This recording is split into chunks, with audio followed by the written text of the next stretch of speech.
Just think about എന്ന ഈ ചാനലിലേക്ക് ഏവർക്കും സ്വാഗതം. ഇന്ന് നമുക്ക് നമ്മുടെ നാട്ടിൻപുറങ്ങളിലും മറ്റും കൃഷി ചെയ്യുന്ന ജാതിക്കയെ പറ്റി രസകരമായ കുറച്ച് വസ്തുതകൾ കേൾക്കാം. ഒരു ചെടിയിൽ തന്നെ 2 സുഗന്ധവ്യഞ്ജനങ്ങൾ ലഭിക്കുന്ന ഏക സസ്യമാണ് ജാതിമരം. ലോകത്തിലെ പഴയ വിലപിടിപ്പുള്ള വസ്തു എന്ന് ജാതിക്ക അറിയപ്പെടുന്നു.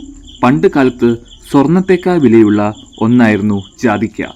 17-ാം നൂറ്റാണ്ടിൽ യൂറോപ്പിൽ പ്ലേഗ് പടർന്നു പിടിച്ചപ്പോൾ അതിനുള്ള പ്രതിവിധിയായി ജാതിക്ക ഉപയോഗിച്ചിരുന്നു. അതുകൊണ്ട് തന്നെ അക്കാലത്ത് ജാതിക്കയ്ക്ക് വേണ്ടി വലിയ യുദ്ധങ്ങൾ വരെ നടന്നിട്ടുണ്ട്.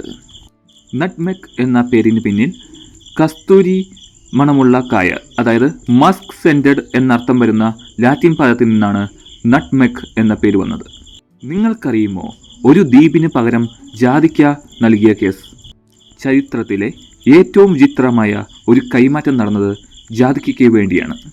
1667 ജാതിക്ക സമൃദ്ധമായി വളരുന്ന ഇന്തോനേഷ്യയിലെ റൺ എന്ന ചെറിയ ദ്വീപിനു വേണ്ടി ബ്രിട്ടീഷുകാർ അമേരിക്കയിലെ മാൻഹട്ടൻ എന്ന പ്രദേശം ഡച്ചുകാർക്ക് വിട്ടുകൊടുത്തു.